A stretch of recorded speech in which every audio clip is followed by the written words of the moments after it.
when you do that?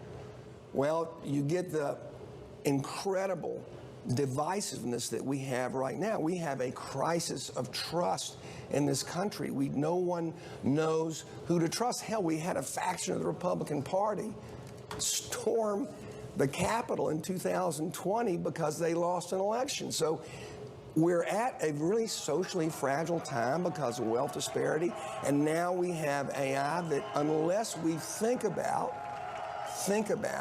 how we distribute those productivity gains in a way.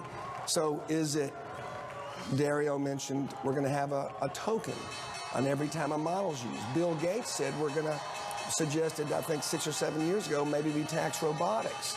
There has to be we need to sit down and thoughtfully think through how we distribute the coming productivity gains so that people are happy and not unhappy. Paul, it's been a real pleasure having you. I appreciate you coming in, and I hope we can get you back sometime soon. Paul Tudor Jones there, co-chairman and chief investment officer of Tudor Investment, also the founder of the Robin Hood Foundation. You heard the opening bell there on the New York Stock Exchange and on the NASDAQ marketplace. In terms of the indexes right now, we're seeing some slight gains, and as Katie pointed out, we're seeing a drop in bond yields and the VIX. So a low inflation number, Katie, below expectations, a lot cooler, or at least somewhat cooler than we were anticipating, has driven us higher again in risk, and we're now at 6,050. Yeah, it's interesting to see that it was really the inflation print that is boosting markets. There wasn't too much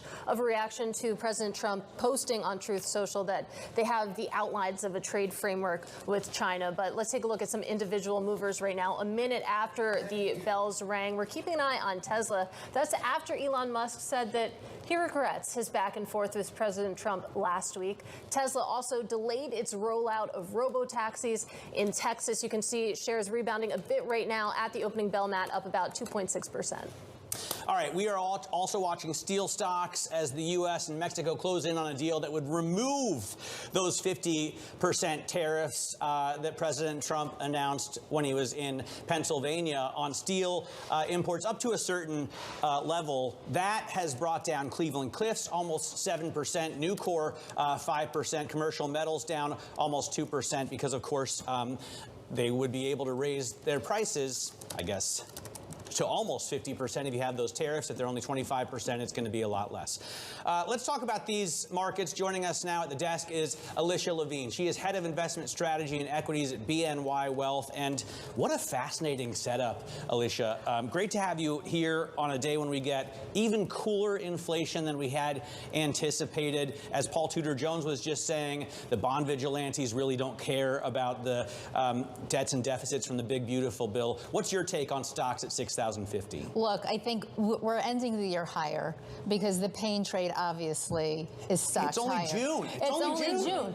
Like, it can be a rocky summer. I think the CPI this morning was surprising, but if you're looking closely, you know, the core goods are moving higher and they're no longer in deflation. So core goods are moving higher, but core services are weaker, suggesting some demand destruction in the leisure and hospitality sector as households kind of come together. Altogether, I think we're all surprised. Wall Street is obviously surprised that CPI came in lighter month over month, because last month the story was, well, the tariffs really weren't on, the data reads weren't really good enough yet. Now we have the data, and every data print is better than expected. Labor market better than expected. Yeah. CPI better than expected, and everybody is offsides in positioning for where we are in the U.S. markets. And so what does that mean? That means the pain trade is higher. I can't tell you how many conversations we have.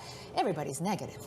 Like, really devastatingly so. And when everybody's on one side of the boat, you know, the markets do the other thing. Well, to your point on the economic data, this was the fourth straight month that you had core inflation rise less than forecast. As you said, it feels like the totality of this market is still offsides here. But the pushback to these numbers that you see in the immediate aftermath is, okay, but we're not seeing the tariff impact yet. Implying that it's coming. Alicia, is it coming?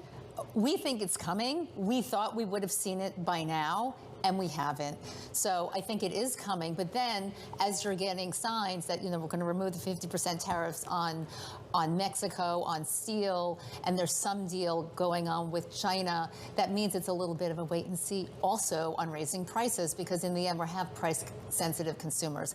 And the thing about the stagflationary moment that we're all afraid that we're in, and doesn't seem to be just yet, is that first you get the boost of inflation and then you get demand destruction pretty quickly after that. It's just not happening. Paul Tudor Jones didn't seem to buy the inflation numbers at all. No. Right? He said they were 2 or 3% below what the true numbers are.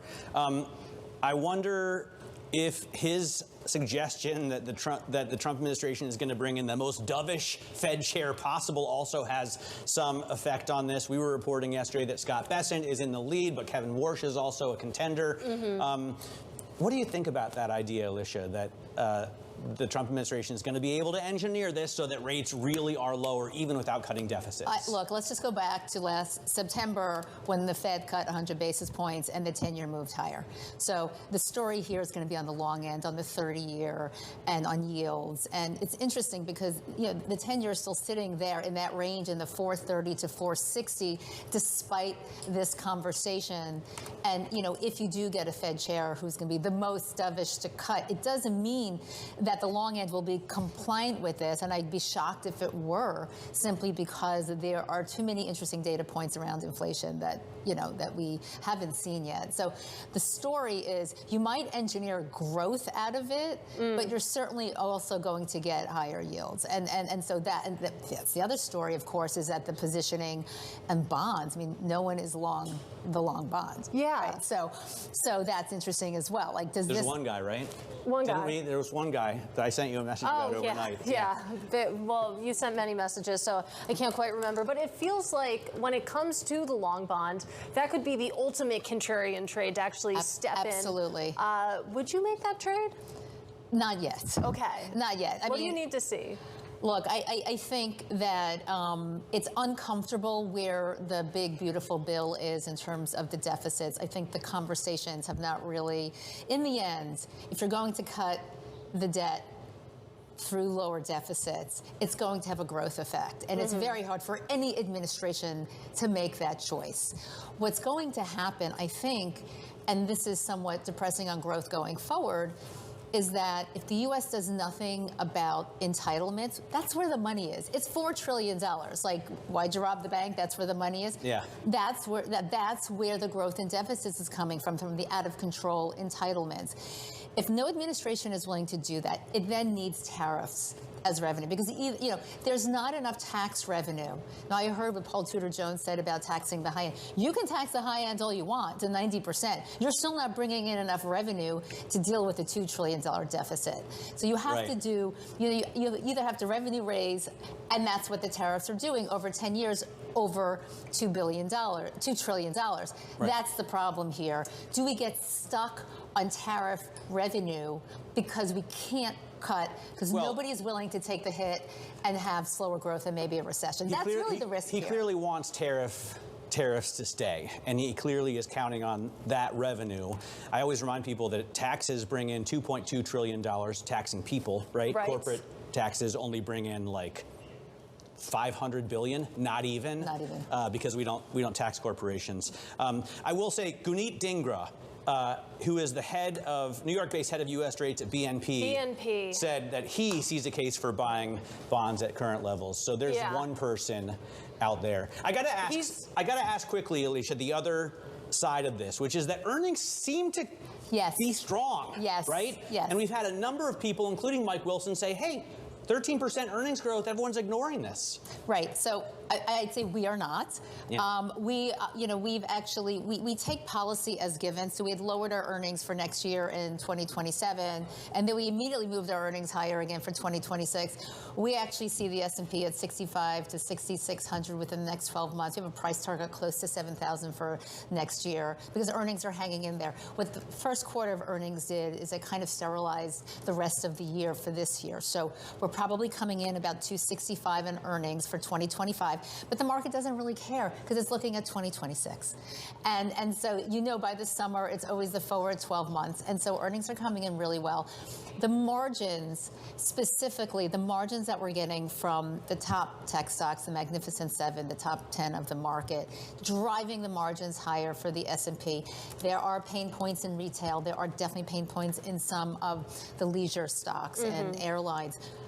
But that's not what's driving the overall margin. And so in the end, the fear that these stocks were too high of a weight, and as they go, the market goes, it turns out they're not going anywhere because their businesses are so strong, and it is the AI revolution, and you don't short, essentially, by being underexposed, one of the greatest tech, revolutions in the last 30 years. And that's what we're seeing here. So you've got to be in it. You got to be in it to win it. Alicia, that's a nice place to leave it. Great to see you. That is BNY Wealth's Alicia Levine.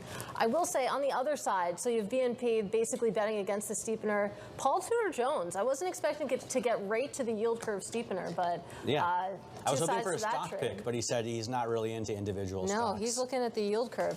In any case, let's talk about some individual stocks, specifically quantum computing stocks. They're in focus at the open.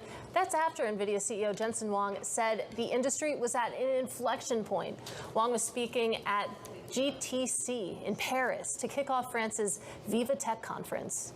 It's very clear now that over the next several years, or at least the next generation of supercomputers, every single one of them will have a QPU assigned and QPU connected to GPUs. The QPU will do quantum computing, of course, and the GPUs would be used for pre-processing, for control, for error correction, which will be intensely computationally intensive, post-processing and such.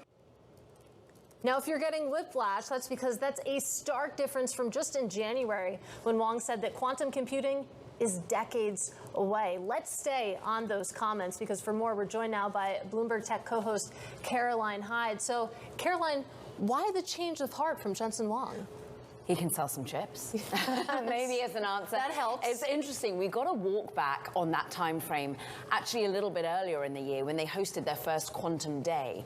They're realizing that being able to foster supercomputing using quantum is going to be a real driver of growth. You can make AI, generative AI, so much more powerful with the use of quantum computers. They're able to solve problems so much faster than the best supercomputer that's currently out there with current GPUs. And so I think at the moment he's seeing an opportunity to galvanize demand, and he's seeing breakthroughs. Look, we've just had IBM, local New York player, saying that in Poughkeepsie, just a couple of hours north of here, they're going to be building a quantum and error-correcting quantum supercomputer by 2029. So within the end of this decade, they're going to be making leaps and bounds move forward. They think it's basically just an engineering issue to make sure that you're getting this correction, the errors that are built into what are very volatile qubits that are used within quantum. They think they can solve for it. You've had breakthroughs from the Willow chip over at Alphabet. You've had Ocelot over at Amazon. And I think finally we're starting to see what he now gains as an inflection point. Yeah, Willow, I thought he poo-pooed Willow, right? He was like, come on, this isn't going to happen for like 15 years. Now it's going to happen like next year? Well, I think he's seeing the desire and the money from these players, and the race is on, and they can use his infrastructure once again to be able to galvanize this growth. I think you're also seeing some of the individual stocks raise on the back of this. There are different ways to be solving the quantum computing outlook, whether or not you're using algorithm, whether you're using what's known as a gate measure and use case, which is what more IBM is stacking themselves upon. But I think that we are going to see this hope, because at the moment it is so compute intensive for generative AI. It is so energy intensive. People need to see these sorts of breakthroughs if we're going to use the sort of, well, the hopes and what Paul Tudor Jones was just telling you, this breakthrough in generative AI, and needs to compute. Maybe we could see that from quantum. Absolutely, and we're certainly seeing quantum stocks rise today on the heels of these comments. Caroline Hyde, great rundown as always. That is Bloomberg Tech co-host Caroline Hyde. You can catch her at 11. But coming up on this program, Elon Musk has regrets. The billionaire says that he went, quote, too far about with his comments about President Trump. We'll give you the details next. This is Open Interest.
Welcome back to Open Interest. It's time now for top calls. Some of the analyst action in focus this morning. And first up, J.M. Smucker actually getting upgraded to a buy over at Jefferies. The firm says that the pullback after the company's earnings release yesterday was overdone. Remember, it fell by nearly 16% yesterday, now up 1.7%. Next up, we have Urban Outfitters getting raised to a buy over at Baird after the retailer's investment day. The Baird analyst says that the reinforced a durable growth strategy. And finally, we have Stifel. It started coverage of Uber with a buy rating. The firm is bullish on Uber's advertising opportunity. You can see Uber shares pretty much unchanged, Matt Miller. All right, let's get into Elon Musk. He is crawling back, trying to mend his relationship with President Trump, posting on X that he regrets some of the posts he made back on June 6th. And indeed, he deleted some of the key tweets. Joining us now for all things Elon Musk is Max Chafkin. Been covering the billionaire for a while, and you also host Elon Inc. This walk back, it started almost immediately. It's so painful. I don't think he had any other choice. I think given where Elon Musk is, given how dependent his companies are on a good relationship with the U.S. government, and given the fact that he spent basically the last year alienating a huge chunk of his customer base by throwing his weight, political weight, entirely behind Donald Trump, I don't think he really had anywhere to go. You can't make everybody mad and still sell a lot of consumer products. He still has $370 billion. He's the richest man in the world by over $120 billion. Like, who cares? He's trying to go Stand to your Mars, ground, man. You know? He wants to go to Mars, and that takes a lot of money. But let's talk a little bit about how dependent his companies are. I think we have a 7-day chart of Tesla, and you can really see the bite that was taken out of Tesla shares and the recovery. There it is. So it seems like, at least the market was voting and saying, we want you to make good with Donald Trump. I mean, the market saw this walk back coming. It's funny, I believe it was on Friday, a random person on Twitter, a person with like 200 followers, said, hey, you guys should cool down. And Elon Musk said, yeah, that might be a good idea. And that was kind of the beginning of this slow walk back. You saw the deleted tweets, and now this. I think he's probably going to have to go further if he really wants to be welcomed back, into the Trump fold, either by making a donation or by making, some further full-throated support for Trump. We've seen this happen with other Trump world figures. Remember that J.D. Vance said some very critical things of Donald Trump before he became Donald Trump's vice presidential pick. The price is just going to be, I think, full-throated support, probably some campaign content. I'm going to take the other side. I think Elon Musk is a lot stronger than he thinks. Not only does he have so much wealth personally, Tesla is worth over $1 trillion. It doesn't matter if you sell cars, right? He only sells 2 million cars a year, so that's not a car-making valuation. And he could decommission Dragon, on which the U.S. is pretty reliant. Why doesn't he stand up? I feel like that stock chart you just put up tells a story. I mean, so much of his net worth is tied up in a kind of meme stocky / faith in Elon Musk's ability to transform his ideas into actual products. The actual products, as you say, aren't quite there yet. And so this is a lot of bet on the future. How does that bet on the future change if you are kind of persona non grata with the most powerful person on earth, if you've alienated your customers? I think there are real risks here. It's true that he's in a strong position. And he's young. But so much of his, as he said, he's going to be around for 40 more years. But so much of his net worth is tied up in basically Tesla stock and in the stock of these privately held companies like SpaceX. All right, yeah, I wish that SpaceX was public because, boy, that would have been a very fun 7-day chart. Max Chafkin, a very busy man at this moment. That is Bloomberg's Max Chafkin. He covers all things Elon Musk for Bloomberg News. Meanwhile, let's take a look at some other stock movers that are on our radar today. And we start with Victoria's Secret. Profit estimates for this quarter disappointed as tariffs eat into gross margins. We've certainly heard that before, but you can see that shares actually rebounding a little bit, managing to find their way into the green. screen, I really want to talk about Chewy because look at that, more than decimated on Chewy shares right now. They make dog toys. They make a lot of things. You know, you can get all manner of pet care items from Chewy. Their profit estimates, though, they also failed to impress. Demand remains resilient. I've bought turtle food from Chewy in addition to cat litter, and they do have horse items. Here's as the well. thing: if you were completely destitute and had nothing left, would you still scrape together enough money to buy Catrick his meals? Yes, absolutely. Of course you would. Chewy's worth $17 billion. GameStop sales, and by the way, there's a relationship between the two, right? Because Ryan Cohen, who started Chewy, also, at least for a while, ran GameStop, missed sales estimates. The firm leans into collectibles, which climbed by 50% in the past year, but investors are not impressed, and the stock is down 4%. This is Bloomberg.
The easiest long-term trades are, you know the yield curve's going to steepen, probably to historic wides.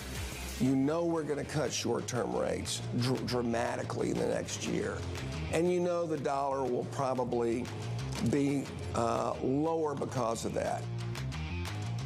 Billionaire investor Paul Tudor Jones speaking earlier to Katie and me right here on Open Interest. Pretty great conversation. It was really interesting. Again, we marveled at the fact that he went straight to the yield curve, wasn't necessarily expecting that. We also had a very interesting conversation about potential Fed chair picks. Remember that Jerome Powell's term ends in May 2026. And interestingly enough, we just got a Truth Social from President Donald Trump saying that CPI just out, great numbers. Fed should lower 1 full point. Would pay much less interest on debt coming due. So important. You could have put money on that we were going to get a Well, we knew J.D. Vance earlier in a tweet replying to our own Joe Weisenthal, the Odd Lots podcast, saying that this is monetary malpractice, the failure to lower rates.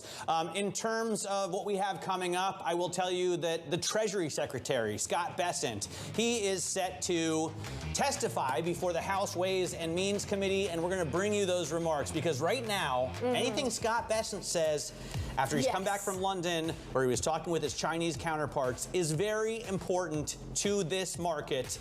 We bring that to you next. This is Bloomberg.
We are 30 minutes into the trading day and looking at some slight gains, right? Slight, yeah. 6,044. We're 100 points away from the closing record. Yeah, so we are close to a record high, but I still find it curious that, okay, we got positive trade vibes from the president this morning, the president of the United States. We got good news when it comes to CPI, and still, that's only good for 0.1% gain on the S&P 500. So this market seems to want a little bit more, Matt. Where are my glasses? Good question. I'm looking at headlines here, but I can't read them because I don't have my glasses. No, I'm looking at Scott Bessent saying inflation shows substantial improvement due to Trump. We saw that in the CPI numbers, that rebalancing with China possible if China basically upholds its end of the deal. He credits, by the way, Trump's policies for the slowdown in price hikes. This guy gives his boss a lot of credit. He's always very careful to thank President Trump, to give President Trump all the credit, to tell President Trump how smart he is. Well, what did Paul Tudor Jones say to us an hour ago? Got to manage up. That's true, and that President Trump values loyalty above all else. Yeah, so we're going to bring you this testimony, obviously, when it happens. I should mention that I'm Matt Miller. Oh, right. I'm Katie Greifeld. It's an important part of the program. Joining us now from Capitol Hill on Bloomberg's Open Interest is our Washington correspondent, Tyler Kendall. So, Tyler, we get the gist of Scott Bessent's statement there. President Trump has done so many great things for this country already, chief among them bringing down inflation. What else do we expect him to say on Capitol Hill? Yeah, hey, Matt. So Secretary Bessent is here in front of the House Ways and Means Committee. This was supposed to be a routine pre-scheduled hearing about the Treasury Department's budget request, except for that there is nothing routine about what is happening today. One, of course, as you had already mentioned, the White House really welcoming that CPI report with Scott Bessent giving President Trump credit there. But we're also expecting potentially for him to get some questions when it comes to filling in the gaps on what we need to know on the China trade deal. Now, President Trump, of course, said that it is a done deal subject to his final approval, as well as Chinese President Xi Jinping. But we're still waiting to fill in some of those details when it comes to whether or not China really is going to speed up those export licenses related to critical and rare earth minerals, and what sort of export controls the U.S. is willing to lift or loosen in exchange. Now, our reporting does indicate that Bessent will say rebalancing with China is possible if it upholds its end of the deal. The other thing I would quickly point you towards is that the House Ways and Means Committee, the chairman is Jason Smith. He's the lead tax writer for the House, so no doubt reconciliation is also going to come up in these conversations, because the White House really does want to get that package done as soon as possible. While it had that news on the CPI and inflation and its tariffs, the second part of this is that they want to speed up that tax policy bill as soon as possible to get more cash into consumers' pockets quickly, with that front loading of those tax cuts. All right, Tyler, thanks very much. Tyler Kendall there on Capitol Hill. And, of course, we'll bring you Treasury Secretary Bessent as soon as he starts to speak. Earlier in the last hour, we spoke with the billionaire investor Paul Tudor Jones about how he's investing for the long term. The easiest long-term trades are, you know the yield curve's going to steepen, probably to historic wides. You know we're going to cut short-term rates dramatically in the next year. And you know the dollar will probably be lower because of that. And joining us now, I'm pleased today, we have Mona Mahajan. She is principal and head of investment strategy over at Edward Jones. Great to see you in person. Thank you. Great to be here. So let's talk a little bit about this market that we're dealing with, because I made the point just a couple minutes ago. We got positive news on trade. We got positive news when it comes to CPI. Not much of a reaction when it comes to these markets. Yeah, it is interesting. Look, I think both of those headlines are positive for the economic backdrop. We want to see inflation contained. That's what we're getting. And keep in mind, services inflation is what surprised nicely to the downside this morning, which is good to see as well. 2/3 of the CPI basket. On the trade front, we've already started to hear the walking back of those, Liberation Day tariffs. And so I think markets had started to price in trade deals coming. Now, we got a nice framework for China potentially. We even heard from the Euro area that there is a potential for a framework on July 9th or ahead of July 9th. And so I do think we'll continue to hear these frameworks in place, details being worked out in the months ahead. Keep in mind, this is an environment where markets have already rallied about 20% in the S&P 500. We moved up pretty far, pretty fast, perhaps pricing in some of this good news. So perhaps some digestion period is normal, but we do think the backdrop is better today, and the economic outlook as we head towards the back half of the year is improving. I wonder how optimistic you can be about 10% tariffs pretty much globally. 55% on China, right? Which is like they give us all their cheap goods and then they invest in our economy.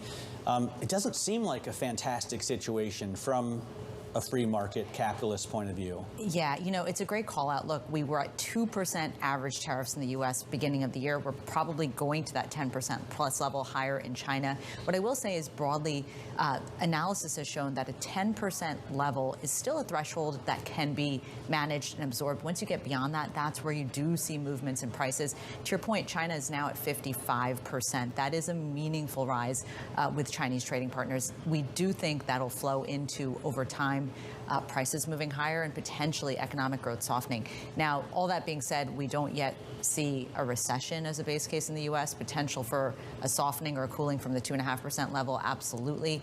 But nonetheless, aside from the Chinese trading deal, we're also looking at a tax bill on the horizon, and corporations getting more clarity, which should help the earnings picture as well. We look into 2026, lower Fed rates, tax bill done, and maybe a reacceleration in earnings. So that's the backdrop we're looking at. Well, let's talk about earnings a little bit more, because we were having the conversation yesterday that, okay, earnings this past earnings season wasn't as bad as expected, and now you're seeing estimates move higher and higher at the index level. If you break it down sector by sector, though, it feels like a lot of that strength is coming from big tech. Are we just going back to that playbook? Yeah, look, I think part of the story in the recovery in the markets was that big tech reaffirmed their commitment to investing in AI, investing in CapEx. That was actually a positive to hear. There was some uncertainty going into the quarter whether or not we'd still get those huge CapEx numbers, and we did. So a positive there, and that certainly drove the story in earnings, and it drove the market as well. We continue to see this AI story as a long-term secular bull theme that we need to have exposure to. So we do think growth and value parts of the market make sense in a portfolio. We continue to see that diversification trade, though, working. Will we see the outsized returns in Mag 7 that we saw over the last 2 years? Probably not to that extent. But nonetheless, we continue to see, and keep in mind, it's not only tech that'll benefit over time. We should start to see this show up in productivity gains in healthcare, financial services, industrial. So all of that we think is coming as well. It's interesting that we had a pretty good labor number, right? Revisions maybe weren't fantastic, but we're looking for another 100,000 and change jobs to come in the next month. Then the consensus starts to drop to about half of that, 65,000, in the following couple of months. Are you worried about labor? Because for the last 2 years, everybody has been waiting for labor to break, and it just hasn't. Yeah. This is an environment where there's slow hiring, but also slow firing. So it's a relatively consistent labor market. Nothing that we feel overly bullish or optimistic about. It's slowed. It clearly has slowed over the last couple of years since the post-COVID environment. But nonetheless, a 4.2% unemployment rate. When you look historically in the U.S., the average long-term unemployment rate has been 5.5%. So we're still well below historical norms, but we could see that number creep up. We don't see it getting beyond that 4.5% level, though. So still a pretty benign labor market environment, good for the consumer. Speaking of 4.5%, let's talk a little bit about the bond market here, because it feels like that 10-year Treasury yield, it's just glued to that 4.5% level. It moves a little bit below, a little bit above, but 4.5% seems to be the center of gravity. What does that mean for the stock market? It feels like the S&P 500 has learned to live with those kind of levels. Yeah, it's a great point, and we also talk about that range-bound Treasury in that 4.5% range. Look, the Treasury market had a lot thrown at it. Moody's downgrade, mixed auction results, a tax bill that showed escalating deficits, and it's still sticking around this 4.5% level. What does it take for the bond vigilantes to get their torches and come out? Right, and we saw 4.7, 4.8 earlier this year, but we haven't yet gotten back to that. And we come back to this notion of the Tina effect. There is no alternative in the bond space and sovereign bond space. When you look globally, U.S. Treasuries, deepest, most liquid market, well-regulated, and still offering a nice 4.5% yield for a long-term investor to lock that in now.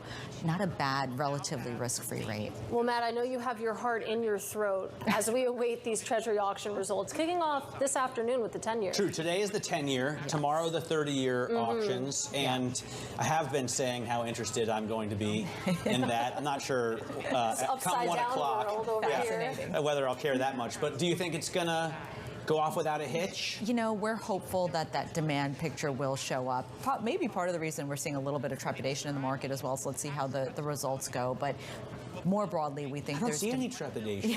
You know, we're at 6,050 on the S&P. You know, I think, yeah, certainly we think there's a demand still. There's an appetite from institutions, foreign investors, and even retail investors. By the way, if you look at it, Mona, like, okay, we're only up 2% this year, and we're used to 25% gains annually, right?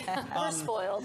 Now, we're looking at the global trade picture being completely reworked, right? I mean, Donald Trump is throwing, he said he was going to, but he's throwing everything at it. Yeah. And yet, we're holding pretty strong, aren't we? Yeah, absolutely. You know, look, obviously, when you look relative to the global stock market index, we are underperforming. European indices anywhere 15 to 20% year to date. So if he ever puts up that picture, the U.S. will be a relative underperformer thus far. Now, we also talk about how that pace of outperformance is probably not sustainable going forward. But keep in mind, global markets have benefited from lower central bank rates and more investment fiscally as well. So, but to your point, this is a market that continues to, I think, be driven by the fundamentals. A strong earnings picture, strong GDP now at 3.8%, strong economic growth picture, and a labor market that's hanging in there. Those are the three keys for a strong consumption picture in the U.S. Well, that's a good place to leave it. Mona, great to see you, as always. That is Mona Mahajan of Edward Jones. And happening right now, fresh off his trip to London, Treasury Secretary Scott Bessent is back in Washington to testify before the House Ways and Means Committee.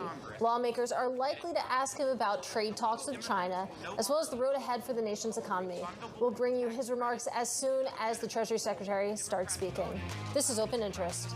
Continue. Instead, Republicans' One Big Beautiful Bill rewards working families.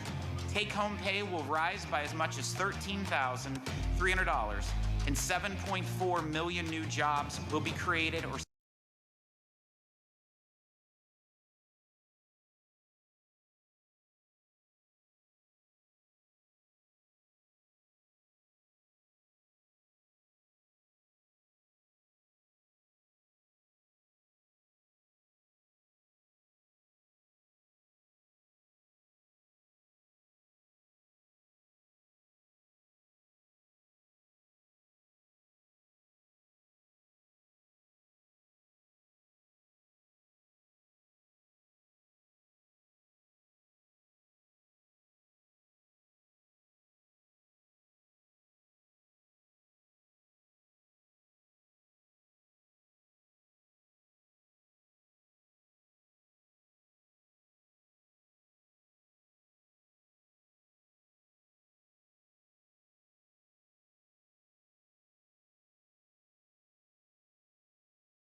Let's get to high interest now. Look at what's making headlines around the world. Billionaire Elon Musk regrets some of his posts and comments about President Trump last week, saying they went too far. The public feud between Musk and Trump was triggered by Musk's opposition to Trump's tax bill, which posed a threat to Musk's wealth. Musk riled Trump by taking credit for his election victory, endorsing his impeachment, and even suggesting that the president was implicated in the sex crimes of Jeffrey Epstein, but Musk then later deleted that tweet. His expressions of regret, though, may not be enough to repair his relationship with Trump, who's known for carrying grudges, and maybe the Epstein tweet crossed the Rubicon, deleted or not. Almost 380 people have been arrested in the Los Angeles area since the weekend as police clash with demonstrators rallying in response to raids by immigration and customs enforcement agents. LA Mayor Karen Bass has imposed an 8 p.m. curfew, that's yesterday, in a section of downtown where the tensions are running high. Meanwhile, hundreds of demonstrators marched through parts of lower Manhattan in New York City, with some participants clashing with police officers, leading to over 20 arrests. So the concern, obviously, is that these riots start to spread. And NVIDIA CEO Jensen Huang said that quantum computing is reaching an inflection point and will be powerful enough in the coming years to help solve interesting problems globally. He spoke at a conference in Paris, and Huang's forecast marks a real change in tone from January, when he said that useful quantum computers were still likely decades, Katie, decades away. Yeah, and that whiplash, certainly good news for quantum stocks today. But earlier on this show, Matt and I spoke with billionaire investor Paul Tudor Jones and asked him about the yield curve. We are fiscally constrained, and we're going to have budget deficits of 6% plus as far as the eye can see. So one of the major offsets, if I was the president, would be to lower my interest rate costs by appointing a Fed chair who was as dovish as could possibly be. That's kind of the playbook when you're 100% debt to GDP and you're fiscally constrained.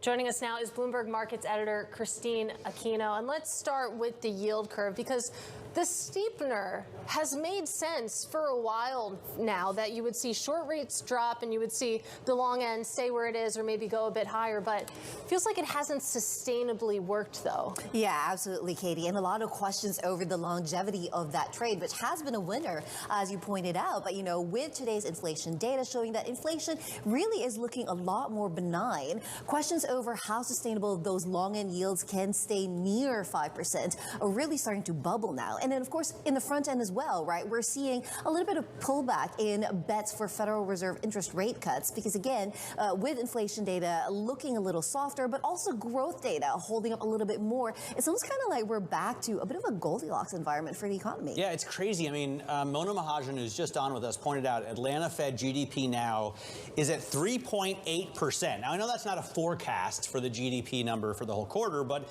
it's pretty high, especially considering the OECD cut us to 1.6% for the year. True. And the inflation numbers surprised to the downside. Paul Tudor Jones said he didn't even really buy that. And a lot of people have been waiting for this number to bounce. It just hasn't. Plus, labor remains strong. Like, nobody believes that this soft landing is getting stuck. Yeah, absolutely, Matt. And so, you know, questions over what does that mean, right, for the bond market? Again, the long end, really just people wondering, you know, how much longer can we sustain these yields close to 5%? But, you know, I think a lot of kind of questions also with regard to how the Federal Reserve is going to react to this. We're going to hear from them next week with their latest summary of economic projections. Fed's forecast still is for 2 rate cuts by December. That's looking a bit out of date. So we'll see if they have any indication of how that's going to change. But then also the future of the Fed with regards to who the next chair is going to be. We have whispers about Bessent potentially in the running for that. And markets are already front running a more dovish Fed chair moving forward. That's exactly where I was going to go. So Alicia King was on with us earlier. Alicia Levine. Alicia Levine was on with us earlier. Sorry, I'm King. She's Alicia Levine. And she was saying, like, markets don't care about earnings now. They care about earnings next year. And I was thinking maybe that's the case with the Fed, right? Because obviously Powell's been resistant to cuts. But maybe this market is just saying, okay, but we're going to get this uber dovish Fed chair that Paul Tudor Jones says is going to be. In 11 months, though. You know, you think about rates kind of staying steady before the midterms, right? Yeah. Well, and markets love front running these things, right? I mean, we get these things priced well before the actual event. It's kind of like after the fact sort of activity. But yeah, so it's going to be very interesting over the next 6 months to a year. Oh, Scott Bessent is talking right now. Let's get to the Treasury Secretary testifying before the House Ways and Means Committee. On the president's budget, his tax priorities in the coming weeks. As part of this effort, I wish to highlight today the Treasury Department's efforts to advance President Trump's economic agenda on tax and trade. First, tax. I'm pleased to report that Treasury has just completed its most successful tax filing season in years, and we did so while improving efficiencies and cutting costs at the IRS. Critics of the president's efforts to modernize the IRS warned that the effort would result in a 10% shortfall in receipts. Instead, the opposite happened. April receipts this year were up 9.5% over the previous year, and receipts in May were up 14.7% over the previous year. Most remarkably, the president was able to achieve these results while reducing $2 billion in waste and planned IT spending at the IRS. This success has taken place against the backdrop of one of the most consequential tax proposals ever to come before Congress, the One Big Beautiful Bill Act, or as I will call it today, OBBB. The One Big Beautiful Bill will make the 2017 tax cuts permanent. This will provide individuals and businesses with certainty and build economic momentum. The legislation is squarely aimed at boosting the working and middle class and reinvigorating American manufacturing. According to the Council of Economic Advisors, the One Big Beautiful Bill will raise take-home pay between $7,800 and $13,300 for the average family of four. It will increase wages between $6,100 to $11,600 for the average worker, and it will cement no tax on tips, no tax on overtime, and tax cuts for seniors. The One Big Beautiful Bill will also incentivize unprecedented investment in U.S. manufacturing. The legislation will provide 100% expensing for new factories, as well as existing factories that expand operations and support Made in America. It will streamline burdensome permitting processes that often stand in the way of new manufacturing projects. It's time for this country to start building things again, and the OBBB makes this possible. The administration is grateful for the leadership of this committee in shepherding the One Big Beautiful Bill through the House. We are working closely with members of the Senate to get this legislation to the president's desk. Trade is the second topic I wish to highlight. The progress we have made on tax issues over the last 4 months complements the significant progress we have made in rebalancing the global economy. Since I last testified before Congress in May, the President announced a historic U.S.-UK trade deal. This arrangement, which creates a $5 billion export opportunity for American ranchers, farmers, and manufacturers, is a preview of what's to come. Dozens of countries have engaged the administration thus far with offers to improve their trade relations with the United States. This includes China.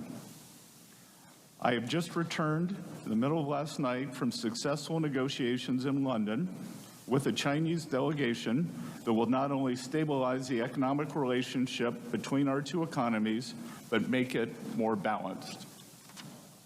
China has a singular opportunity to stabilize its economy by shifting away from excess production towards greater consumption. But the country needs to be a reliable partner in trade negotiations.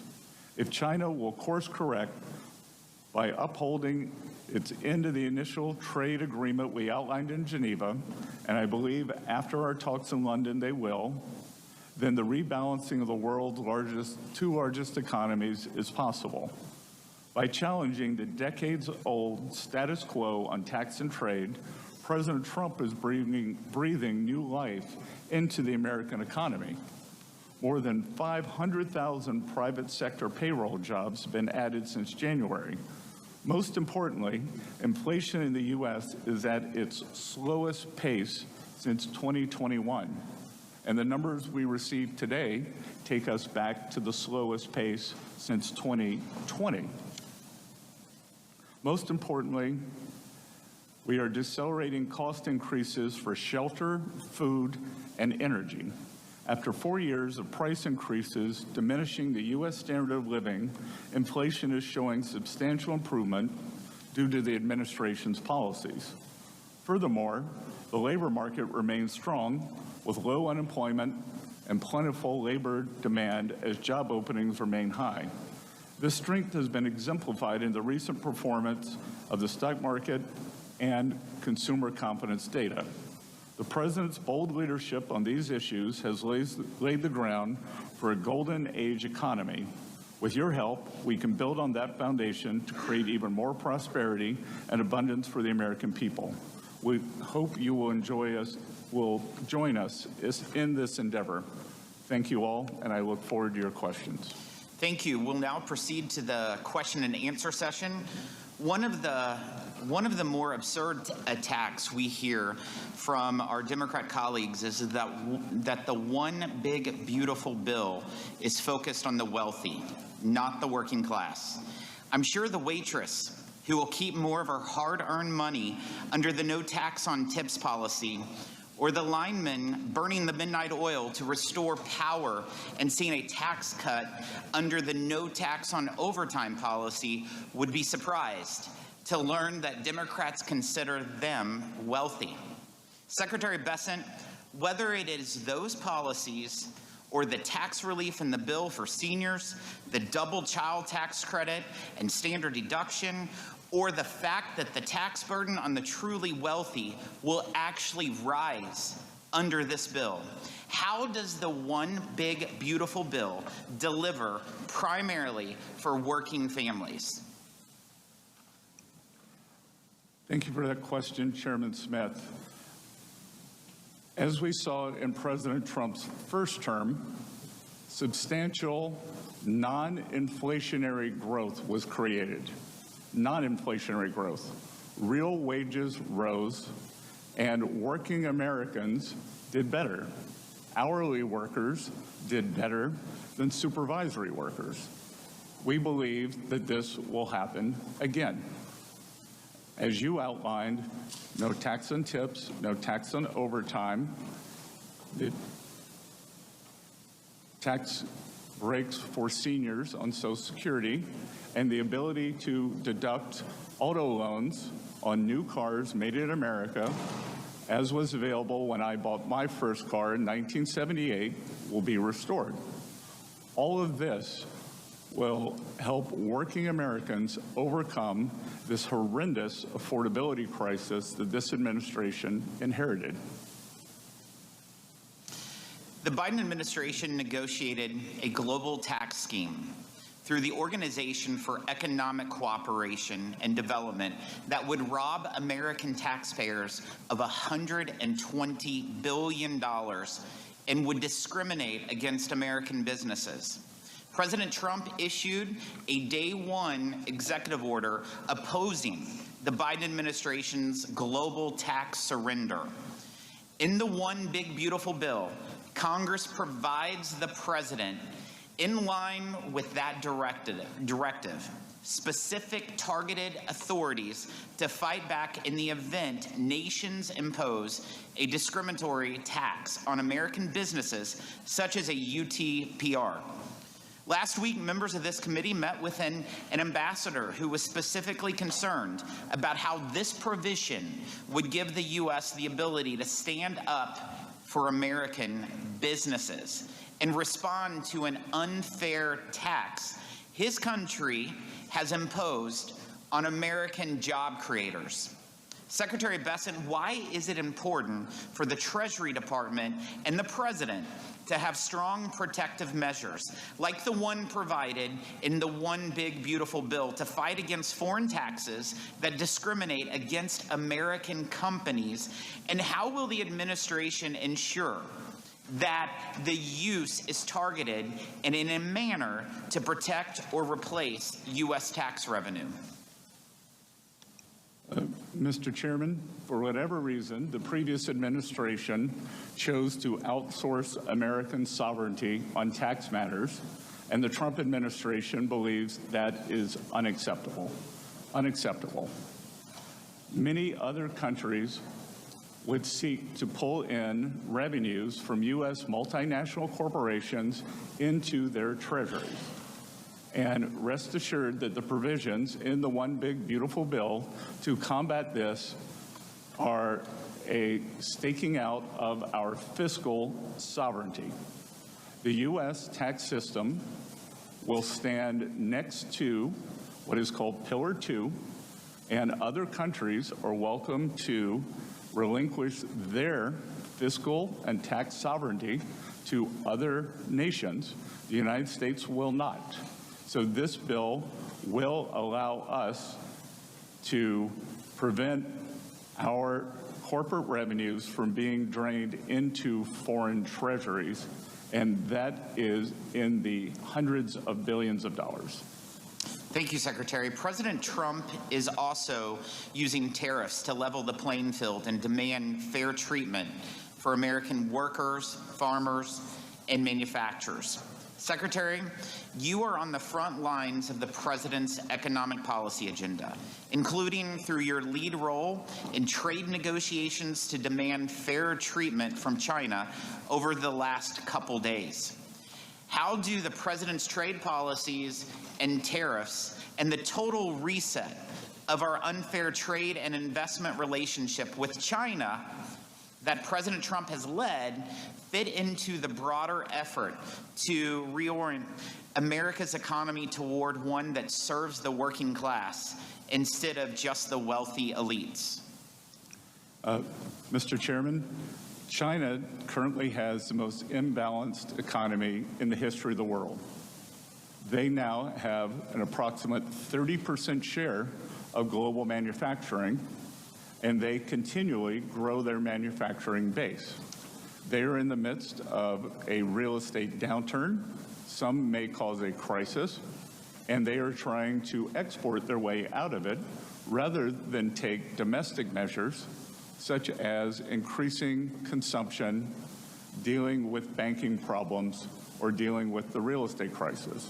They cannot be allowed to export their way back to prosperity, which would mean substantial decreases in the standards of living, not only for the United States working Americans, but for working citizens across the world. Our negotiations with all countries seek to bring fairness, and I will echo President Trump's remarks. As there are 18 important trading partners that we are in fulsome negotiations with. Many of them are coming to us with unimaginably good trade deals to bring down tariffs, non-tariff trade barriers, which the academic research has shown to be can be even more pernicious than the tariffs, currency manipulation, and the subsidy of labor and industry. But as these countries come to us, and I look at the list, and I think, how could this have happened? How could this have happened? That the United States willingly became party to such unfair, and unbalanced trade. And as President Trump has said, I don't blame the other countries. If you could get away with it, you should. It was those sitting behind the Resolute desk or those making trade policy who've allowed this to happen over 40 years. And we are determined to rebalance that for the American people. Thank you, Secretary. I now recognize the ranking member for any questions he might have. Thank you, Chairman. So maybe we could stick to a couple of facts here, as previously discussed, and that is that if you made $1 million last year, you're going to get about $84,000 in tax relief with this bill. If you made under $50,000, you are likely to get about $1 a day. The President said that we'd have 90 trade agreements in 90 days. We're 89 short because of the manner in which some of these allies have been offended. We want trade balance for sure, but we also want to make sure that it's done in a manner that will last, not subject to the whims of the administration. I understand, Mr. Secretary, that you don't agree with some of the economic forecasts that have been projected as it relates to the big, beautiful bill. So Penn Wharton says this bill will add trillions of dollars to the national debt. The Yale Budget Lab says this will add trillions of dollars to the national debt. Well, we're 0 for 2. But how about Maya McGinnis? Not exactly known for their socialist leanings. They say this will add trillions of dollars to the national debt. Well, let's go to the Tax Foundation, hardly a left-leaning political organization. They say this will add trillions of dollars to the national debt because the money's going to be borrowed. Here, facts should matter. The advice of experts should matter. We have seen the bond market's reaction to some of these proposals. They're jittery. But you know what? In this committee, we listen. The administration is putting its head in the sand on this debt issue. The facts are going to be hard to escape. So let me turn to the impact of budget reconciliation as it relates to health care. In addition to adding trillions to the U.S. debt, the bill will cause 16 million Americans to lose part or all of their health insurance, according to CBO. We know what the consequence will be of losing health insurance for the American family. More visits to the emergency room, more postponed treatments, more bankruptcies that will come because of it.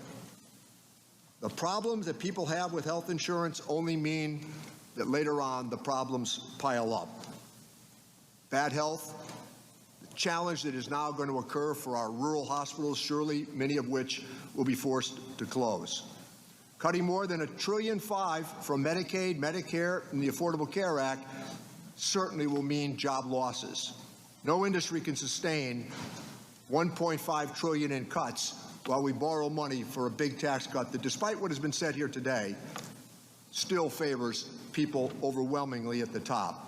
Let me say, in regard to the testimony, Mr. Secretary, that you've offered, there's another key consideration here. You're suggesting that the improvements at the IRS have all taken place in the last 6 months? It's because of what we did with the Inflation Reduction Act. That's why the improvements have taken place, the technological upgrades that have taken place as well. We have a pretty good understanding of this. We want to use artificial intelligence for better tax collections. But all of this just happened in the last 6 months. That's our understanding based upon the testimony. The Commonwealth Fund, cuts to Medicaid and SNAP are going to lead to the loss of over 1 million jobs. The American Hospital Association estimates that tens of thousands of hospital jobs will be lost as a result of these cuts. Furthermore, a professor at Yale has said that this will conservatively cause tens of thousands of unnecessary deaths. Worse health care, job losses, more borrowed money.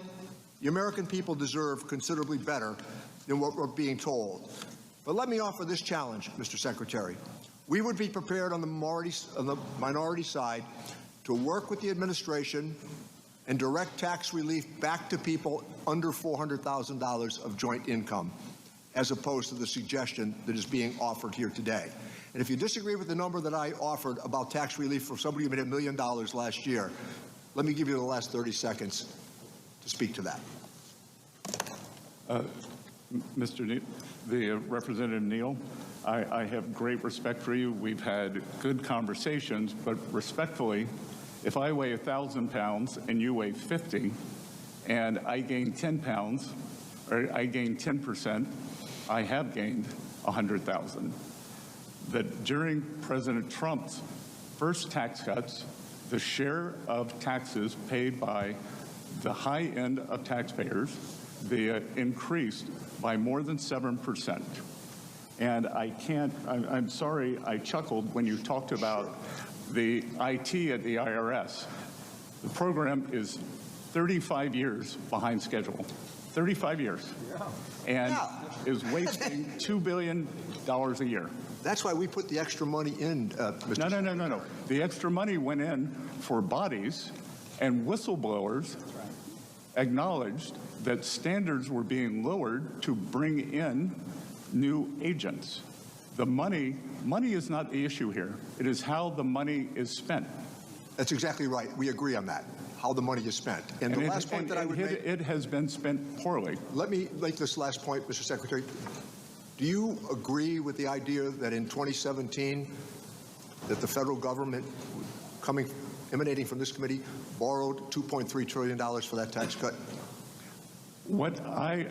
The belief is that everyone on the Democratic side voted for the biggest blowout for the deficit in history, and that we are suffering from that. This past tax year, we will have between a 6.5 and 6.7% deficit, so I find it very difficult to be lectured to by people who created the largest deficit in history when we were not at war and not in a recession. So I negotiated with Secretary Mnuchin the pandemic relief bill. If that's the reference point, that's where overwhelmingly the money went. That was not a bad infusion of money. It worked. The Economist magazine and the Financial Times said in January the American economy was the envy of the world. I yield back my time, Mr. Chairman. The spending was not the envy of the world. I'm pleased to recognize the Vice Chairman of the committee, Mr. Buchanan. Mr. Secretary, thank you for being here today. There's no doubt that your knowledge of finance and global markets bring a unique and welcome perspective to the Treasury, and this country is fortunate to have your leadership. Since coming to Congress, I've seen administrations from both parties, I'll say that up front, in terms of what's happened with the debt deficit. I want to get your perspective. I mean, the reality is, last 20 years, over $20 trillion in additional debt.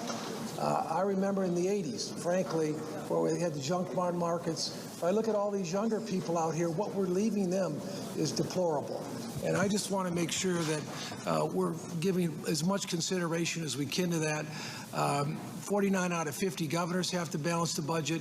It's my biggest issue up here. It's not about one party or the other. It's both parties have done little or nothing in this area, and it needs to get addressed. When you spend last year, you take in $5 trillion, spend $7 trillion, and you average over $1 trillion a year for over the last 20 years. We need to get real about it, because again, in the 70s, in the 80s, all the junk bond, I've seen what happened with all the markets and all that. So can you make, I know you touched on it, but we'll get into the pro-growth things in a minute. Can you just touch on it, your thoughts about where we're at and where we're going as it relates to that? I know we've got people looking at making cuts, but I do want to get your perspective on that. Congressman, I've enjoyed our conversations in the past. You, as a very successful private businessman, understand the power of this tax bill, especially in the expensing. You and I have discussed it in great detail. And look, we do not have a revenue problem. We have a spending problem. We are right in line with the long-term revenues of approximately 17 to 18% of GDP. What we've seen here is a blowout in the spending. And as I was saying, last fiscal year was something we have never seen before. We have never seen a deficit to GDP this large when we were not at war, or not in a recession, or not in a pandemic. Yeah, but Mr. Secretary, we only have 5 minutes. Let me just mention just real quickly. You mentioned, and I just want to get this in, that 100% expensing is like jet fuel. And 199 is huge. These are huge opportunities to make a big difference for small business. But to me, it's because I'm so passionate about it, because they're the job creators. So can you comment on that, your thoughts in terms of 199A and 100% expensing? Congressman, I'll very quickly comment on two things. It is the 100% expensing that is powerful, and we are adding not only expensing for equipment, as in President Trump's first term, we are adding 100% for factory structures. So if you want to build your factory here in the U.S., we want it to be tax efficient. We want you to have regulatory certainty. We want you to have quick permitting, and that is likely the single most powerful aspect. As the ranking member discussed, on the 400,000 level, that unfortunately is a disaster for small business in the 199. Most small businesses are pass-through entities, and those small businesses are substantially above that 400,000 threshold. Yeah, let me just add just a closing point. I do want to make on the whole thing of full expensing, it's probably the most powerful tool, whether you're buying or selling. Someone that's been in business for 40 years or so, I can tell you firsthand, it's a powerful tool. It's a job-creating tool. I did want to have you comment the other thing on making, I'd say in Florida, I was chairman of the Florida Chamber, one of the big issues there is about making the tax, whatever we do on taxes, making it permanent so they got more certainty, they can do planning and investing in terms of going forward. Do you want to add anything to that? Yes, sir. I was with a group of business leaders earlier this week, and they were telling me that they are, in fact, holding back on CapEx because they need for the tax bill to pass so that they will have certainty that the 100% expensing will come back. I think that we will see a sharp upward break in terms of CapEx as soon as we pass the One Big Beautiful Bill. Thank you, and thanks for your leadership. We're excited you're here today. Thank you. Thank you, Mr. Doggett. Thank you. If beauty is in the eye of the beholder, certainly I can understand, Mr. Secretary, why you and the members of the Trump cabinet are so enthusiastic about this beautiful bill.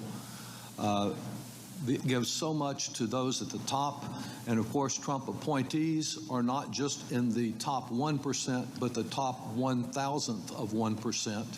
I applaud your personal success, but isn't it true that for you and for a number of cabinet members and other Trump appointees, simply not having your taxes restored to the level that existed when President Bush and President Obama were in office at 39.6% will provide you very substantial personal benefit?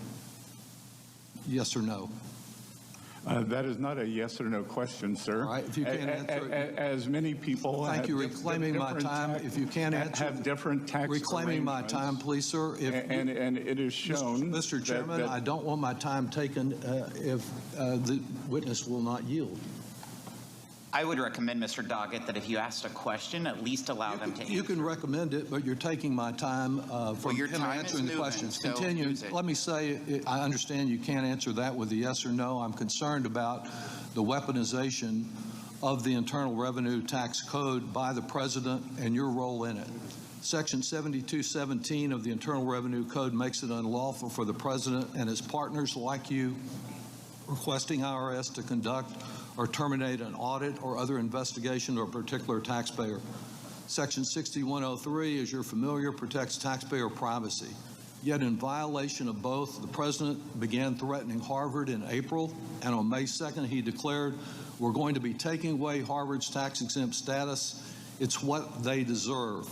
And you've been part of the we when you said on May 23rd that you publicly declared that you were moving forward on this, that there were a substantial number of rules that Harvard may have violated. Can you tell me, yes or no, whether you can pledge to avoid any interference in IRS audits or investigations of particular taxpayers? And if you can't answer that yes or no, just say so, and then I'll move on to the next question. Sir, that is without question that I will follow the law. All right, sir. Can you tell us whether, yes or no, you can report back to this committee in 30 days after investigating to assure us that there have not been any request by the President, any political appointee, or any family member of the President to direct or influence the audit or termination of an audit or investigation of any taxpayer or entity? Well, Congressman, as you said, this is all private matters, so it would be out of line for me to report back on any of that. But I can assure you that I will follow the law and all proper procedures. Thank you. I'm just asking you whether you can report back in 30 days whether there has been any attempt, I'm not asking for the specifics of who was involved, by the president or any of the other people I mentioned, to influence or direct any audit or investigation of a taxpayer. Can you do that, sir? Well, I can report right here. I am not in the habit of repeating private conversations, but the president and I have never had a conversation on Harvard's tax status. So, I will report that right here. We don't need 30 days. I'm not asking just about Harvard. If they can pick on Harvard, they can pick on anyone. And I'm just asking for a simple report on whether there have been any efforts of that, whether from the president or one of his associates. And it would seem to me that would be easy to do. But let me move also to the question of privacy as it relates to data sharing. Do you agree that there is no authorization for the IRS to share tax data broadly with DOJ or federal agencies for the general purpose of data consolidation? Section 6103 protects taxpayers' information. We have followed all proper procedures, and including in terms of the data sharing with the Department of Homeland Security. We are allowed to share taxpayers' information for those taxpayers who are believed to be criminals or have committed a crime. I'm asking you about DOJ and its apparent effort to have an omnibus information sharing agreement with agencies. Do you agree that you cannot share taxpayer data without statutory authorization from this Congress, and you don't have any for that purpose? We will follow the direction of the regulations and the court, sir. Are you sharing any taxpayer information with DOJ for this omnibus information sharing agreement where they seem to probe into the privacy of every American, consolidating it with Social Security and other private information? Or is there such sharing going on now, sir? Well, first of all, I would push back on that characterization. You can do so. And I will tell you, and there seems to be a misunderstanding among many people on your side of the aisle on what DOJ is. DOJ employees. I understand you had some misunderstanding about it, and Mr. Musk yourself, but let me ask you again, just simply on the question I'm asking, are you sharing any of this data with DOJ without congressional authorization? As I said, we are following all of the laws. Thank you. I would appreciate an answer to my question, but I will yield back since my time has expired. Mr. Smith is recognized. Thank you, Mr. Chairman, and thank you, Mr. Secretary, for sharing your time here today. And I've not been around here as long as Mr. Neal has, but I do want to bring in a bit of a historical perspective that I think is relevant. Looking back, you know, we can argue about CBO and JCT, and it's an imperfect system. And I think that's manifested itself in various hits and misses on projections, whether it goes all the way back to the original parts of the cost of Medicare that was way underestimated, or whether it was the structure of a more market-based approach with Medicare Modernization Act that precedes my time here, but actually cost a lot less than was projected. You go to the receipts, post-2017 tax action, the receipts exceeded what was projected. So we have an imperfect system, but it's what we have. And I think we need to go on that. Now, you take things a step further, and I remember the president's economic advisor, Mr. Hassett, pointing out that with COVID, yes, there was bipartisan action. I'll say that a few of those components still give me heartburn, as much as an emergency that we found ourselves in. But when, at the beginning of COVID, when unemployment spiked and the GDP dipped, Congress acted. By the end of 2020, GDP was back to about even. New President Biden was advised not to spend what he insisted on spending. I would suggest they're probably grappling with going back to the Obama stimulus, and they think that the only mistake of the Obama stimulus, so-called, was it didn't spend enough money. Rather than address the bureaucratic approach that, like the joke was shovel ready, maybe wasn't what it was described to be. But we have these imperfect projection systems, and yet we've got the reality of experience. And I think this is important to note, and especially on the IRS structure and the desire to spend money on more people at the IRS, because that could generate more audits and that would generate more revenue, and then we can spend that revenue that, good grief, still wasn't enough to cover what the actual IRA costs came in and came to be. So we have to deal with these realities, and it's because they're imperfect systems that we just have to acknowledge.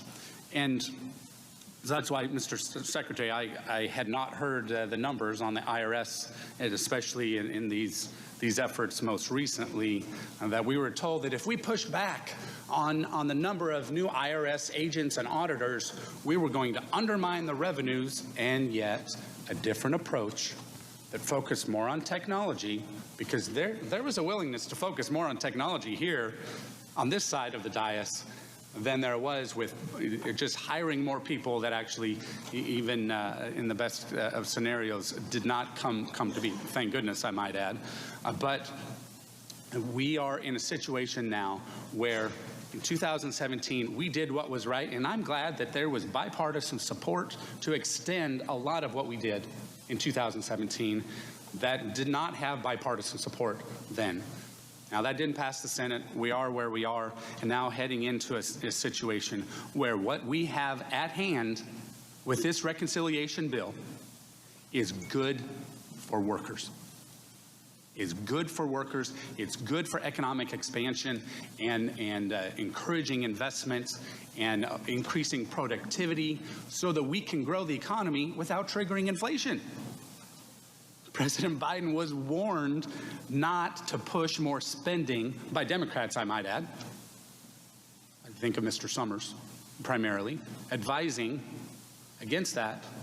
Did it anyway. We are still paying the price. We're trying to dig out from a lot of that, and that's why we're doing the bill that we are.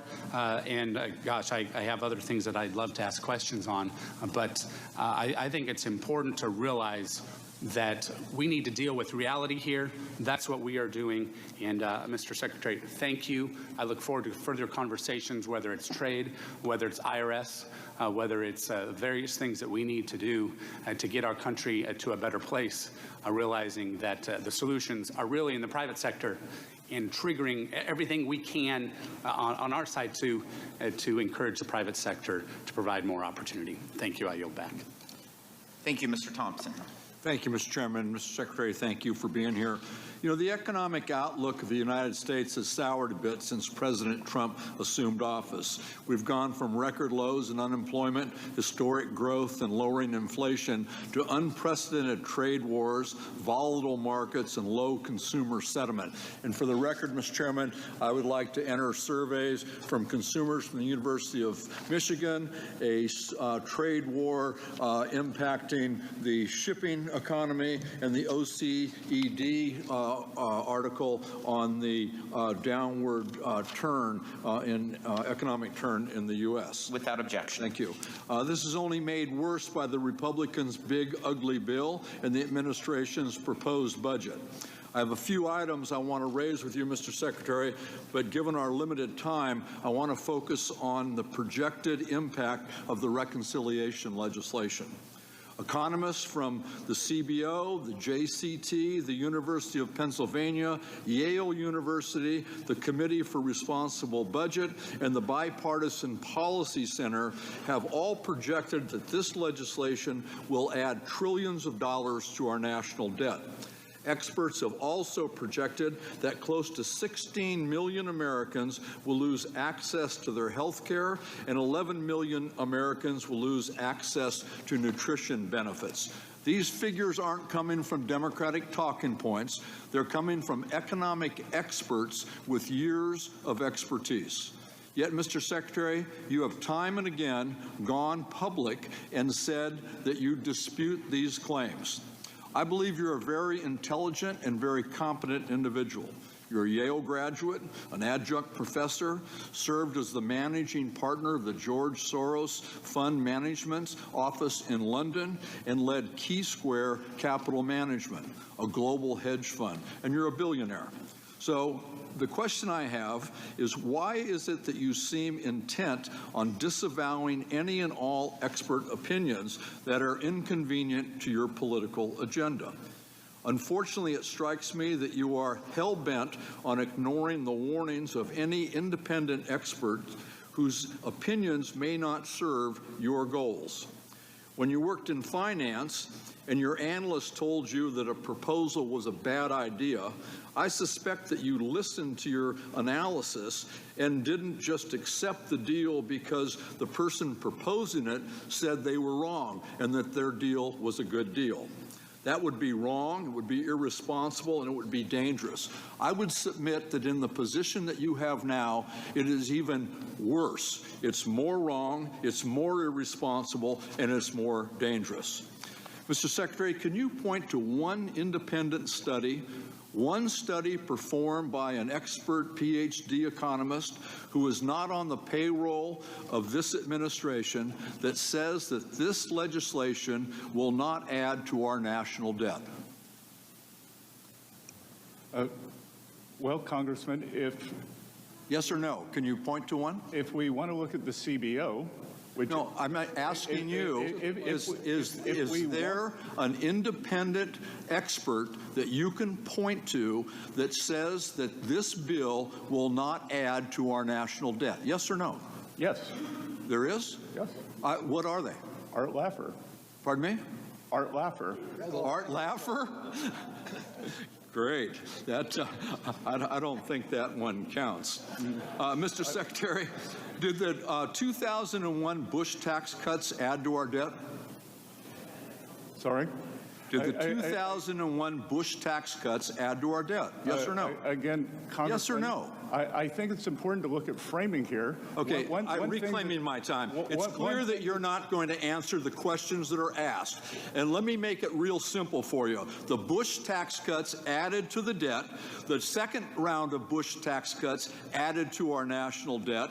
The last Trump tax cuts added to our national debt. And every expert will tell you that the proposed Trump tax cuts will also add to our national debt.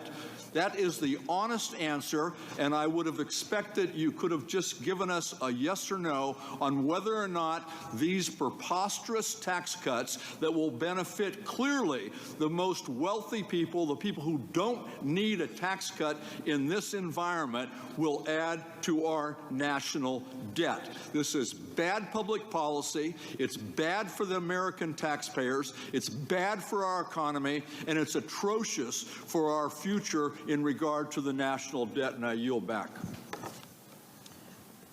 Next, we have the chairman of our tax committee, Mr. Kelly. Thank you, Mr. Chairman. Thank you for holding the meeting.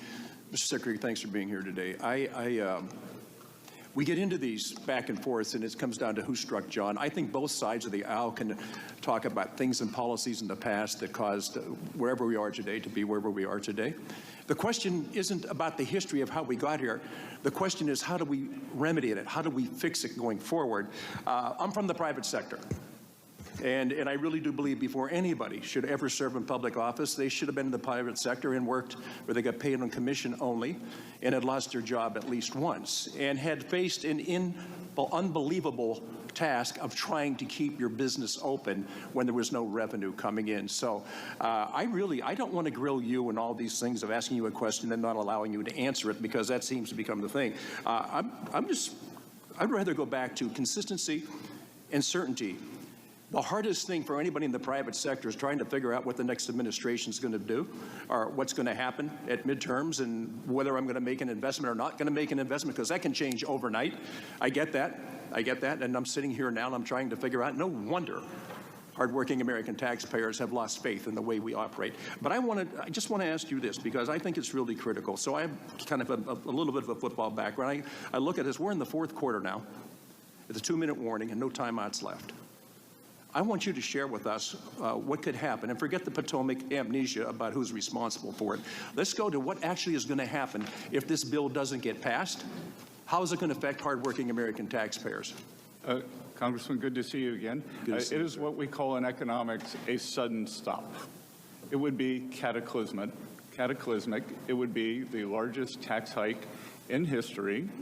It would be a disaster for businesses, for working Americans, and for our status in the world.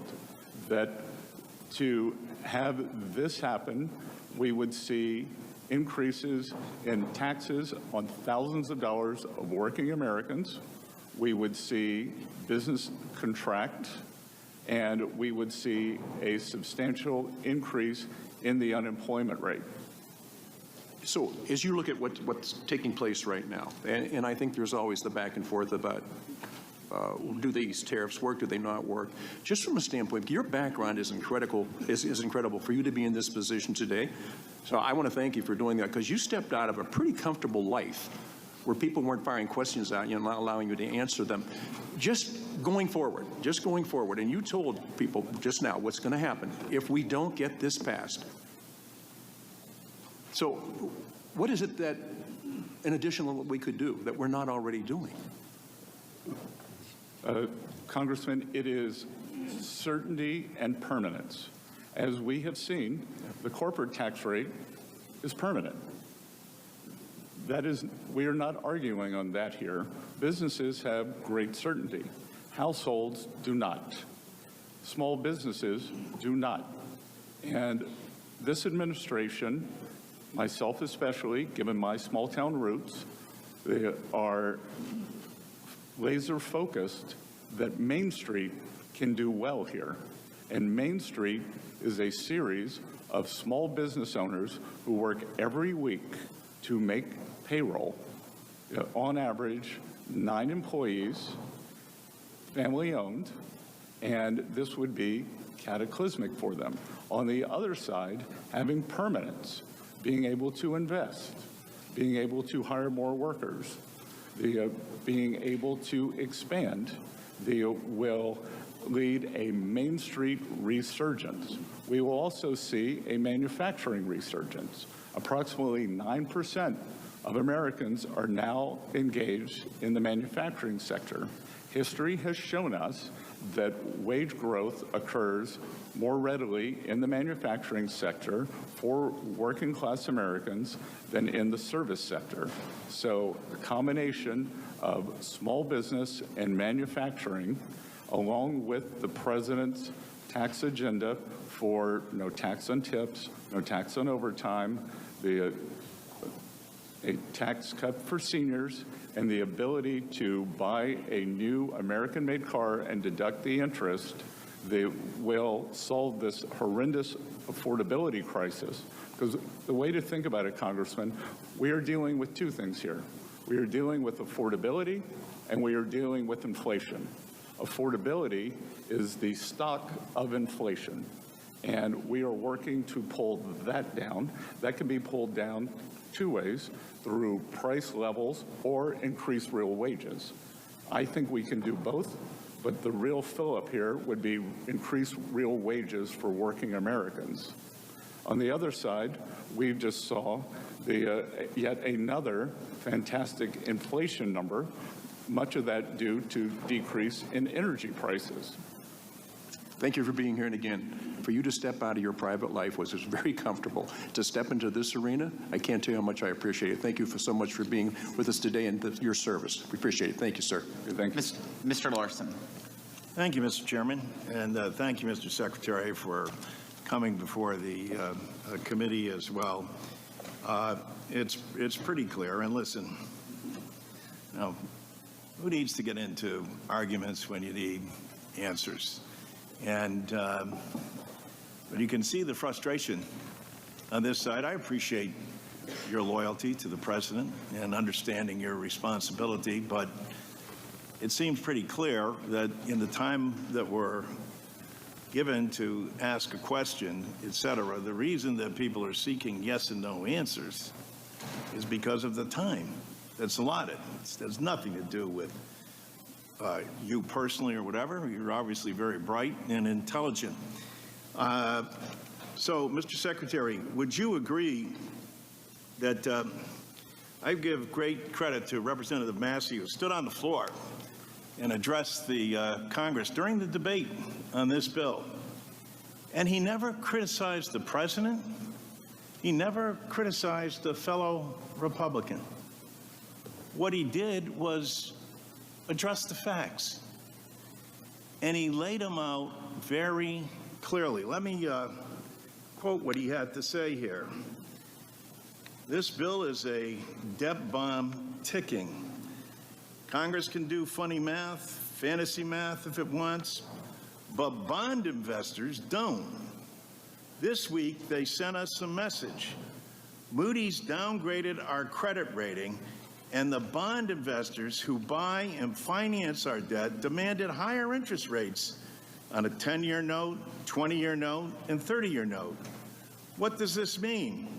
Very soon, the government will be paying $16,000 in interest for paying $16,000 of interest alone per U.S. family. What are we telling them? Instead of taking care of that problem, we are going to give them a tax break. The frustration you hear up here, of course, is that there's denial that tax breaks don't add to the national debt. Was Moody's wrong? Was Representative Massey's assessment wrong? I can tell you that clearly Representative Massey doesn't understand the bond market, and that any 24-hour window, as he's just said, is incorrect. That I will point out that the U.S. 10-year, which I repeatedly reference, is the only major 10-year bond that has a lower yield this year. So has a lower yield today than it did on January 1st or January 20th. German yields are higher. Japanese yields are substantially higher, but U.S. 10-year yields are lower. So I'm not sure what's on Representative Massey's mind. So Massey is wrong. And Moody's was wrong too? Moody's, even the Democrats say that. What do you mean, even the Democrats? The last time that the U.S. I don't know. What do we have to do with Moody's? You know, in 2011, when the U.S. was downgraded, Larry Summers, then NEC head, called Moody's a lagging indicator. Is Moody's wrong or right? Yes or no? Moody's is a lagging indicator. Okay, and so anyone who you can understand the frustration, and I appreciate your Moody's intelligence and ability to talk over. But when we're addressing the American people and we're in a hearing like this, someone as bright and as capable as you are could explain to the American people and still remain loyal to the president, loyal to our colleagues on this dais who supported the bill. There is a strong difference of opinion. And that's what is being expressed here, opinion. There's no focus or dedication on the actual facts. We'll find that out, and people on this aisle are saying, well, don't worry, there's going to be no impact on kids not getting food, 16 million people being kicked off of their health insurance. That's some mirage. That's some fictitious notion that Democrats have made up. And this national debt stuff, well, whether it's Moody's, whoever it is who has come out, whether it's the Wharton School, they're all wrong or misguided or uninformed, as Secretary Massey was. I yield back. Mr. Schweikert. Thank you, Mr. Chairman. Mr. Secretary, how's the jet lag? Been better. Yeah, it's been better. Look, it's impressive, but I don't know if you get frequent flyer miles for all this traveling. No, but I take my responsibilities of reporting to Congress very seriously. No, we appreciate you making the effort to get here. I'm going to give you something that's a little bit different, but it's more some of the things we specialize with the Joint Economic Committee and those. We'd like to actually engage, this is probably more technical staff, on what we can do to actually, there's things we can do policy-wise, message-wise, product-wise, in regards to moving away from notes and bills and being able to create some additional interest liquidity on the bonds, moving out in the curve.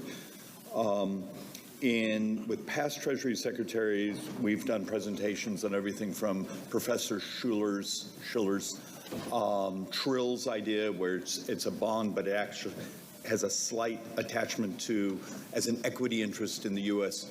tax receipts, so therefore it's sympathetic with tax revenues, to things you've actually written about or your team around you have written about, certain gold indexes and other things for long-term debt. My interest is very much, and this is a intellectual conflict many of us in Congress have, the substantial portion of growth of debt is demographics. We don't like to tell people the truth, but we have a dramatic shortage of young people in the country. Today, compared to 20 years ago, we have double the number of people 65, but our 18-year-olds are exactly the same as 20 years ago. It's demographics. And we're going to try to make demographics partisan because that's what we do. How does someone like me work with your team to actually give you product ideas, messaging to the markets and liquidity that going along on the curve is stable, and we're going to be there to protect our full faith and credit? Congressman, you raise a very important issue, and what you're talking about is something called the dependency ratio. The U.S. is the only major industrialized economy where that ratio is roughly stable. It is in slight decline. Many other economies, Italy, Japan in particular, they are seeing the dependency ratio blow out, and hence their productive capability. We would welcome the opportunity to engage with you and your staff on any ideas that you may have. Right now, we are committed to the regular cadence of Treasury issuance as it is. I would add that in my lifetime, and I can't believe, to go back to experts, we always see, it's this industrial revolution, it's that industrial revolution. I'm not sure whether we're on the fourth or fifth, but I do believe that we are on an industrial revolution, an AI revolution that may lead to a productivity breakthrough that could be very important.